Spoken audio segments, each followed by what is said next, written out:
pinakamataas na pagpupuri, pagluwalhati at dakilang pagsamba ay dahil sa ating pinakamamahal na Panginoong Jesus po lamang. Hallelujah. I give my double honor and respect to our beloved parents in the Lord. We always cherish the blessed preachings and teachings of our beloved Honorable Pastor Evangelist Willie Almeida, beloved Honorable Assistant Pastor Lina C. Almeida. Greetings to all the beloved Almeida family po, sa ating beloved preachers, beloved workers, sa inyo po mga minamahal, isang pinagpalang gabi po sa ating lahat. Hallelujah. Nagpupuri at nagpapasalamat po ako sa ating pinakamamahal na Panginoong Jesus sa gabing ito na akin siyang mapapasalamatan sa lahat ng kabutihang ginawa sa aming buhay. Hallelujah. Pasalamatan ko po sa rawain kong muli ang ginawang kabutihan sa akin ng ating pinakamamahal Panginoong Jesus. Hallelujah. Na talaga mga minamahal na last year, grabe po yung aking pinagdaanan na talagang kung hindi dahil sa kabutihan ng ating pinakamamahal na Panginoong Jesus, hindi niyo ako makikita sa unahan na to na nakatayo. Hallelujah. Nagpapasalamat ako sa ating pinakamamahal na Panginoong Jesus.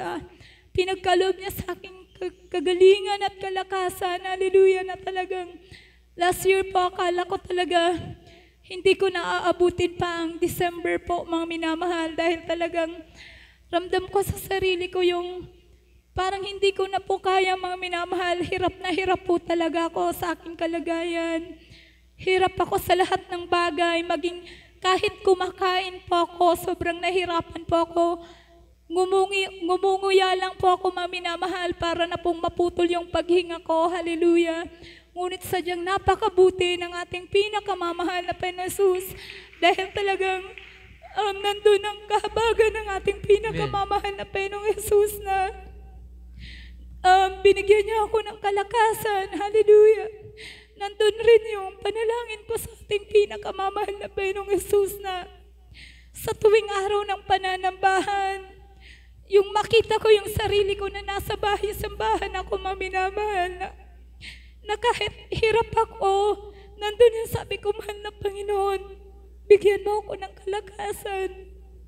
Gusto kong makarating sa banal na gawain mo, mahal na Panginoon.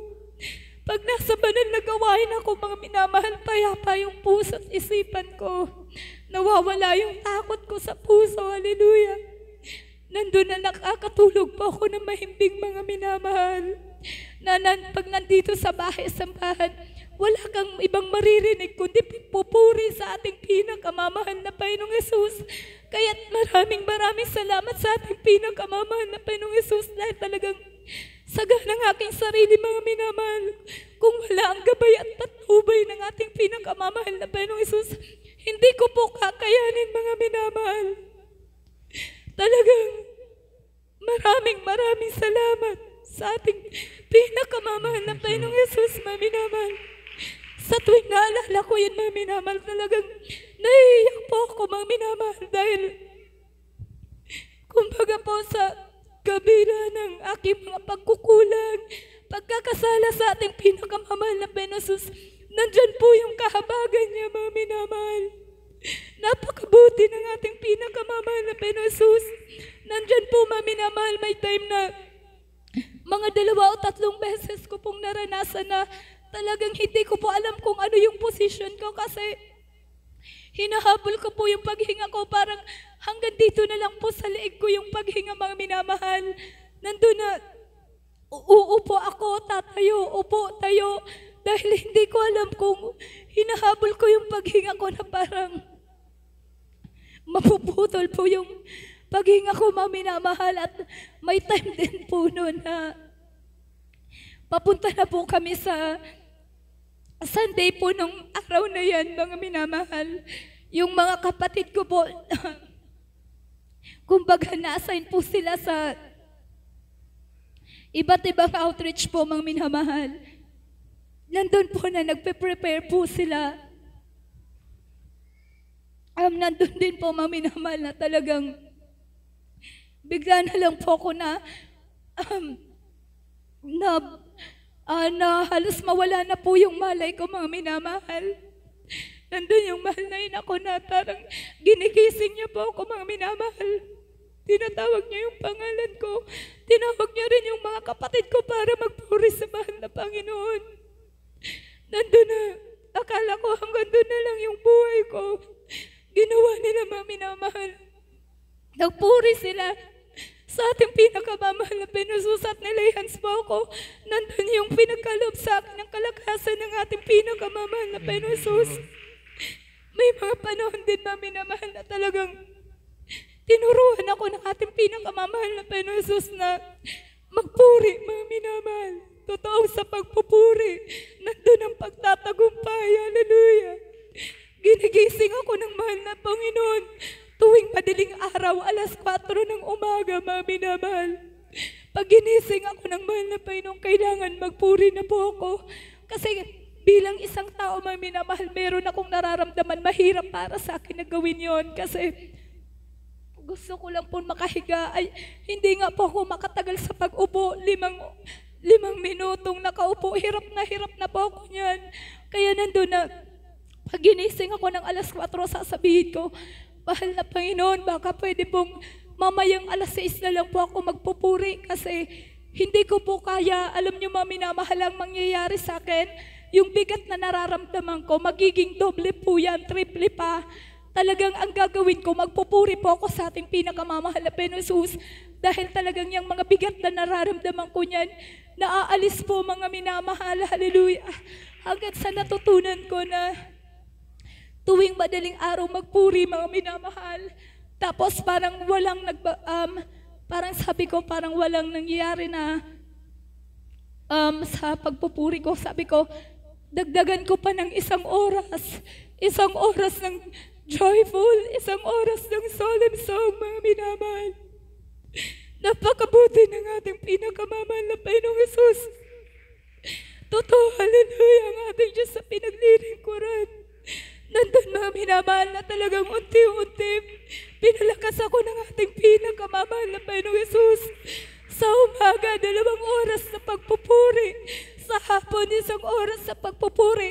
At after ko sa pagkahapon magpuri sa bahay, hahabol naman po ako ng puri dito sa bahay-sambahan. Totoo mga minamahal, na sa pagpupuri, nandun ang pagtatagumpay. Maraming salamat sa ating pinakamamahal na Panginoong Hesus. Alam mo mga minamahal, bilang isang tao, hindi mo kakayanin yan kasi nandun na mas gugustuhin mo pa kung ano yung mga bagay na gagawin mo. Ngunit, salamat sa mahal na Panginoon dahil tuturuan ka ng mahal na Panginoon kung paano mo magawa yung mga bagay na pinapagawa niya. Tutulungan ka ng ating pinakamamahal na Panginoong Hesus. Kaya aking pinupurit, pinapasalamatan ang ating pinakamamahal na Panginoong Hesus sa mga bagay na yan. At talagang, yun nga po, may minamahal, sa araw po na bigla po tabi po sa kumakain. Bigla na lang po na nagsuka po ako ng dugo. Hallelujah. Nandun po yung bahal kong kapatid. In-assist po ako mga minamahal. Pag-assist niya po sa akin, puro na lang po siya rebuke. Hallelujah. Hallelujah. Yun na lang po yung naririnig ko. Inutusan po siya ng aking mahal na ina na kunin niya yung electric fan. Ilagay niya po sa akin kasi nahirapan po ako huminga. Nandun na lang po siya sa isang tabi mga minamahal. Talagang mauuna pa po siyang mahimatay sa akin mga minamahal na talagang putlang-putla na po siya mga minamahal. Sabi namin, anong nangyari sa'yo? Talagang nung nakita po namin siya, yung labi niya po mga minamahal, wala ng kulay. Napaka-pale na po. Talagang sabi ko, napakabuti ng ating pinakamamahal na Panginoong Hesus dahil talagang kung hindi dahil sa ating pinakamamahal na Panginoong Hesus, hindi niyo po ako makikita sa una na to na nagpupuri, nagpapasalamat sa Kanya. Totoo ang ating Diyos na pinaglilingkuran sa gawain ito. Hallelujah! At pasalamatan ko rin po sa ating pinakamamahal na Panginoong Hesus na talagang isang taon na po mga minamahal ang nakalipas na nandun ang kabutihan at patuloy na kalakasan na pinagkakalob sa akin ng ating pinakamamahal na Panginoong Hesus. At pasalamatan ko rin po na talagang ng time po na yan na sobrang hihina pa po ng aking katawan. Kumbaga, nagre-recover pa lamang po ako mga minamahal. Nandun na dengue naman po ako, mga minamahal. Talagang, kung hindi lang po talaga siguro ako Kristiyano, mga minamahal, talagang bibigay po yung katawan ko. Hallelujah. Kasi talagang alam naman po natin na ang dengue, hindi rin po yan basta-bastang sakit po, mga minamahal. Nandun na sobrang sakit po ng ulo ko na parang may lalabas dyan sa may pinakabunbunan ko po, mga minamahal. Parang may tumutusok po dyan. Nandun din po na sobrang dami ko nang nararamdaman. Masakit yung aking mga buto, mga minamahal. Parang maghiwa-hiwalay. Masakit ang aking tiyan, ang aking puson. Sumusuka po ako, mga minamahal, nilalagnat. Nandun din po na sobrang sakit ng ulo ko at yung mga mata ko, para po siyang luluwa. Maging yung mga ngipin ko po, mga minamahal, talagang para po siyang matatanggal. Hallelujah. Sabay-sabay kong nararamdaman ang mga sakit na yan, mga minamahal. Nandun din yung pag-iyak ko sa ating pinakamamahal na Panginoong Hesus. Dahil totoo na sa oras ng kagipitan, wala tayong ibang matatawagan kundi ang ating pinakamamahal na Panginoong Hesus. Hallelujah. Nandun, mga minamahal, na talagang hirap po ako, mga minamahal, sa nararamdaman ko. Nandun na nagpuri po ang aking mahal na ina. At sa pagpupuri po, mga minamahal, nakikinig lang din po ako. At nilay hands niya po ako, mga minamahal, sa pangunat panalangin ng ating minamahal, ginagalang mahal na pastor. Nandun po na pagising ko kinaumagahan, yung mga sakit na nararamdaman ko po, nawala yun, mga minamahal. Talagang mayroon pong natira sa akin yung sakit ng ulo at lagnat po. Nandun na hindi ko makaya, mga minamahal, talaga yung sobrang sakit ng ulo. Hallelujah. Hanggang sa nag-overnight po pa rin, nakapag-overnight po pa rin ako at Saturday po noon. Parang naisip ko po na magsa-Sunday na naman. Parang baka ayoko na gusto ko na yung sakit ng ulo ko po mawala na, kasi kapag may nararamdaman tayo, mga minamahal, hindi rin po tayo halos makapag-concentrate po sa ating pagpupuri pag nasa banal na gawain. Yun po yung naisip ko. At habang sa pagkakahiga ko po, meron pong bumulong sa akin na manalangin ka. Hallelujah. Nandun po na yung tinig na yun. Sinagot ko lang, opo, mahal na Panginoon. Bumangon po ako, itinaas ko ang aking dalawang kamay. Iyak lang po ako ng iyak, mga minamahal.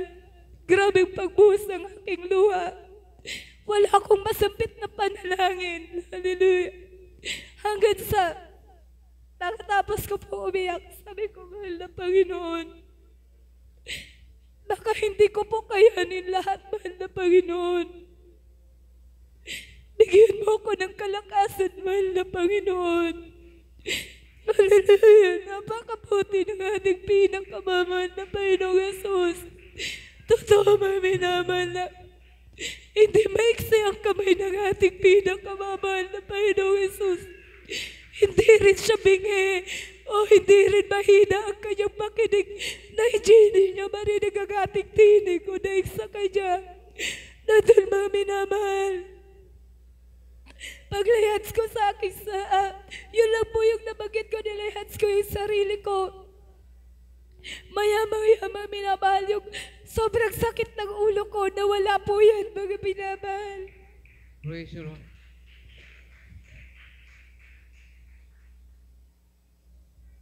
Nakatayo po ako, nakabangon ako, lumabas ako ng bahay, natutong parang walang nangyari sa akin. Napakabuti po ng ating pinakamamahal na Panginoon Hesus. Kaya kapag alalahanin mo yung kabutihan ng mahal na Panginoon, talagang maiiyak ka, mga minamahal. Dahil hindi ka kumbaga, sino ka, hindi ka karapat-dapat. Isang taong marumi sa harapan ng mahal na Panginoon, ngunit kanyang kinahamagan. Maraming salamat sa ating pinakamamahal na Panginoong Hesus. Kaya alam mo, mga minamahal, marami pa po akong nais ipagpasalamat nagpapasalamat sa ating pinakamamahal na Panginoon Jesus. Totoong napakabuti ng ating Diyos sa pinaglilingkuran sa gawain ito. Hanggang dito na lang po muna ang lahat ng kapurihan. Pagpapasalamat ay tayo sa ating pinakamamahal na Panginoon Jesus po lamang.